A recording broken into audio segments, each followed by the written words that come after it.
bigger or older than the universe? The questions I would like to talk about are: 1. Where did we come from? How did the universe come into being?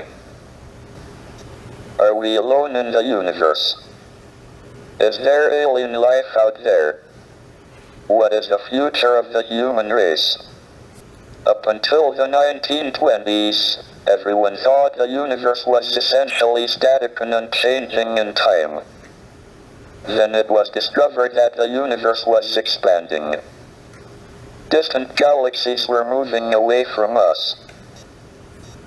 This meant they must have been closer together in the past. If we extrapolate back, we find they must have all been on top of each other about 15 billion years ago. This was the Big Bang, the beginning of the universe. But was there anything before the Big Bang? If not, what created the universe? Why did the universe emerge from the Big Bang the way it did?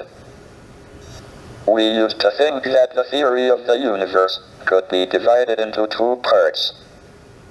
First, there were the laws like Maxwell's equations and general relativity that determine the evolution of the universe, given its state over all space at one time. And second, there was the question of the initial state of the universe.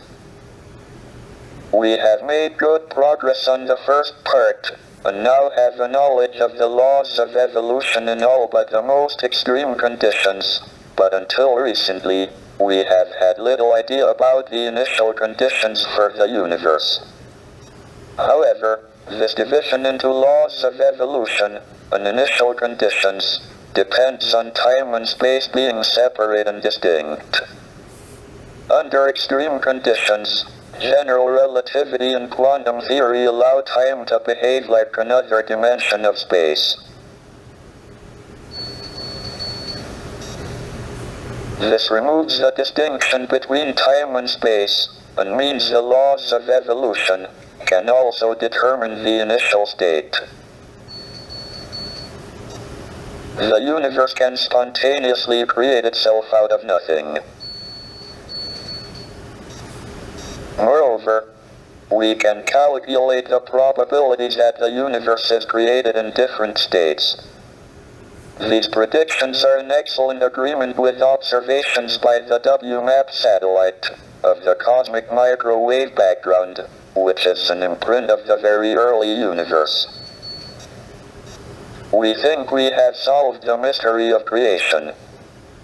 Maybe we should patent the universe and charge everyone royalties for their existence. I now turn to the second big question: are we alone, or is there other life in the universe? We believe that life arose spontaneously on the Earth, so it must be possible for life to appear on other suitable planets, of which there seem to be a large number in the galaxy. But we don't know how life first appeared. We have two pieces of observational evidence on the probability of life appearing. The first is that we have fossils of algae from 3.5 billion years ago. The Earth was formed 4.6 billion years ago, and was probably too hot for about the first half-billion years.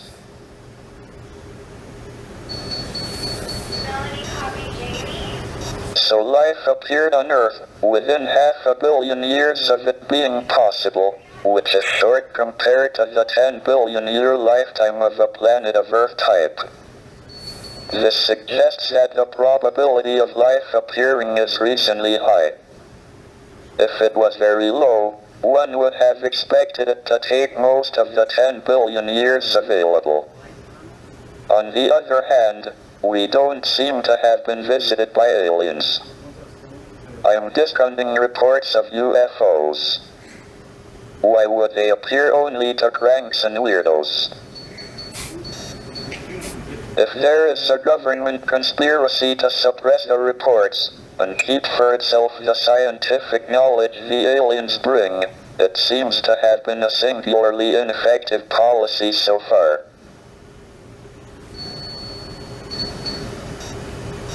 Furthermore, despite an extensive search by the SETI project, we haven't heard any alien television quiz shows.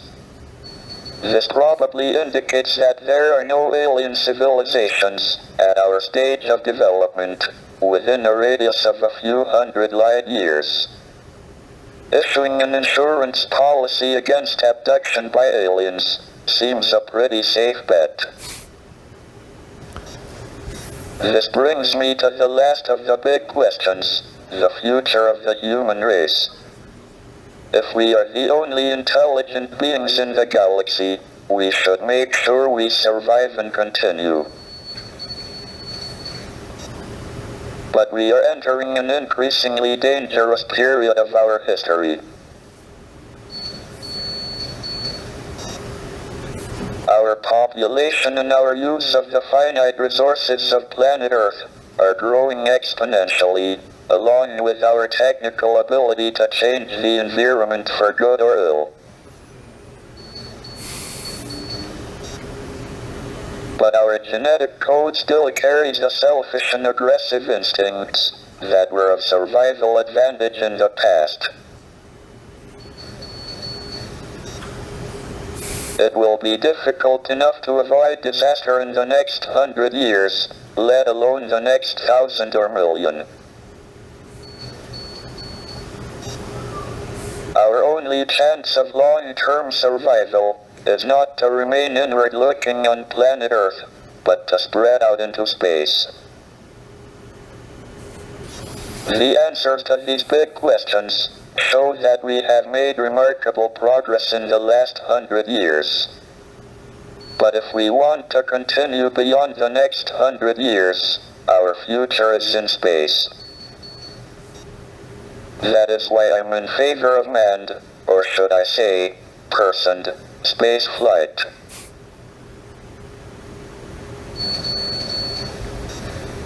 All my life, I have sought to understand the universe and find answers to these questions. I have been very lucky that my disability has not been a serious handicap. Indeed, it has probably given me more time than most people to pursue the quest for knowledge. The ultimate goal is a complete theory of the universe, and we are making good progress. Thank you for listening. Professor, if you had to guess either way, do you now believe that it is more likely than not that we are alone in the Milky Way as a civilization of our level of intelligence or higher?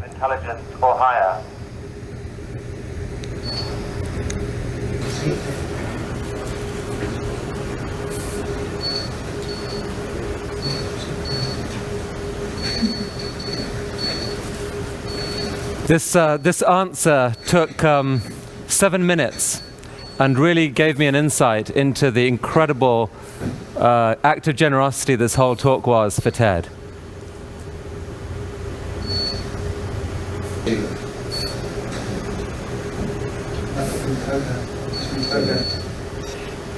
I think it quite likely that we are the only civilization within several hundred light years. Otherwise, we would have heard radio waves. The alternative is that civilizations don't last very long, but destroy themselves.